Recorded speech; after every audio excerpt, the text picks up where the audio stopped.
Hello everyone, माझं नाव आहे मंजुषा. मी मॅथचे online classes घेते. तर माझा क्लास जॉईन करायचा असेल तर तुम्ही मला कॉल किंवा मेसेज करू शकता. तर प्रिव्हियस क्लासेसमधले आपल्या ऑल प्रॉपर्टीज कव्हर झाले आहेत. तर आपली लास्टची प्रॉपर्टी फक्त बाकी आहे रॅशनल नंबरसाठी. तर त्याचं नाव आहे distributivity of multiplication or addition for rational numbers. म्हणजे डिस्ट्रीब्युटिव्हिटी प्रॉपर्टी आहे तुम्हाला 7th क्लासमध्ये झालेली आहे ऑलरेडी. तर त्याचा फॉर्म्युला इंटिजर नंबर तुम्हाला इंटिजर नंबरसाठी झालेले आहे. या चॅप्टरमध्ये आपल्याला रॅशनल नंबरसाठी पाहिजे. तर इंटिजर नंबरसाठी काय प्रॉपर्टी होती? ए इंटू बी प्लस सी. ठीक आहे. तर ए ने आपला ए जो इंटिजर नंबर आहे तो ब्रॅकेटमधले जे दोन नंबर दिलेले आहेत त्यांना मल्टिप्लाय केला जाईल. म्हणजेच आपला फॉर्म्युला काय तयार होतो? ए इंटू बी, हे ॲडचं साईन ॲज इट इज राहील, प्लसचं साईन, ए इंटू सी. हा आपला इंटिजरसाठी फॉर्म्युला होता, जो इंटिजर चॅप्टरमध्ये तुम्ही लर्न केला असेल. तर आता नेक्स्ट आपल्याला रॅशनल नंबरसाठी करायचं आहे. तर रॅशनल नंबरसाठी फॉर्म्युला काय आहे? A upon B into C upon D plus E upon F. तसंच आहे सेम वरती जसं आपण ए ने मल्टिप्लाय केलं होतं बी आणि सी ला, तसंच ए बी ने आपण मल्टिप्लाय करणार आहोत सी अपॉन डी ला आणि ई अपॉन एफ ला. म्हणजे फॉर्म्युला आपला काय होईल? A upon B into C upon D plus A upon B into E upon F. ठीक आहे. तर हा आपला फॉर्म्युला रॅशनल नंबरसाठी तयार होतो. हा होता इंटिजरसाठी. हा आहे रॅशनल नंबर. आता आपण एक रॅशनल नंबर घेऊन बघूयात. 1/2. एक एक्झाम्पल, 1/2 इंटू इथं घेऊया 2/3 प्लस 1/3. ठीक आहे. तर या साईडला आपल्या फॉर्म्युल्याच्या अनुसार काय होतं? ए अपॉन बी म्हणजेच 1/2 आहे आपलं. मल्टिप्लाय करायचं आहे 1/2 ने या नंबरला मल्टिप्लाय होईल स्टार्टिंगला, म्हणजेच 2/3 प्लस नंतर सेकंड नंबर आहे आपला, सेकंड नंबर 1/3 आहे.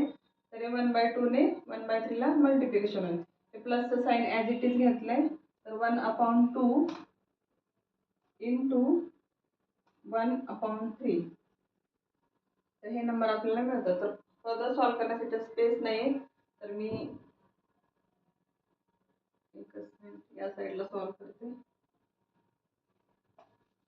एक मिनिट इथं लिहून दाखवते. तर काय होतं? 1/2 इंटू 2/3 प्लस 1/3 हे नंबर्स होते. स्पेस नव्हता म्हणून खालचं रफ केले मी. नेक्स्ट आहे इक्वल टू. आपला फॉर्म्युला काय होता?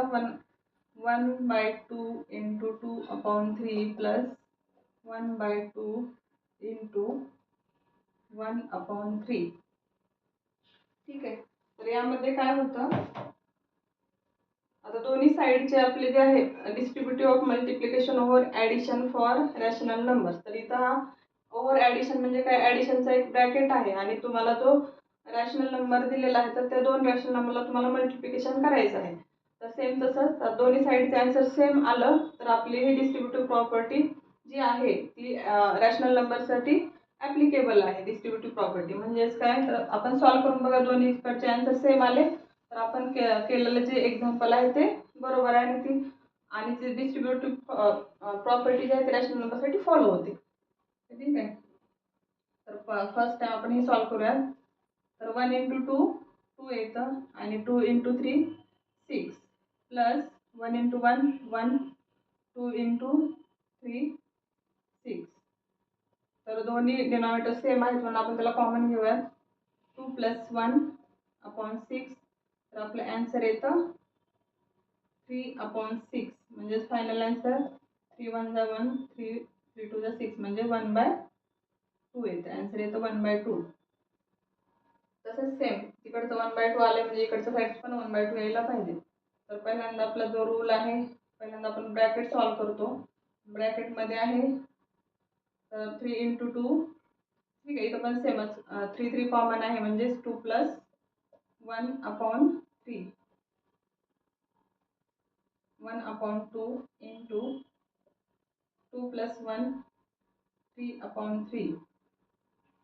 3 कॅन्सल आउट होतात, आन्सर येतो 1. 1/2 × 1 म्हणजेच आपला आन्सर येतं 1/2. ठीक आहे. तर आपला आन्सर लेफ्ट साईडचं पण 1/2 आलेलं आहे आणि राईट साईडचं पण 1/2 आलेलं आहे. म्हणजे आपले दोन्ही आन्सर सेम आहेत. म्हणजे distributive properties applicable in the rational number आपले हे प्रूव्ह झालेलं आहे. तर इथपर्यंत हा व्हिडिओ होता. तर आजच्या क्लासमध्ये इथपर्यंत करतो. नेक्स्ट क्लासमध्ये आपण एक्सरसाइज पाहणार आहोत. आपला चॅप्टर कंप्लीट झालेला आहे. रॅशनल नंबर हा चॅप्टर इथेच कंप्लीट झालेला आहे. नेक्स्ट व्हिडिओ बघण्यासाठी या व्हिडिओला नक्कीच लाईक, कमेंट आणि शेअर करा. Thanks for joining. थँक्यू.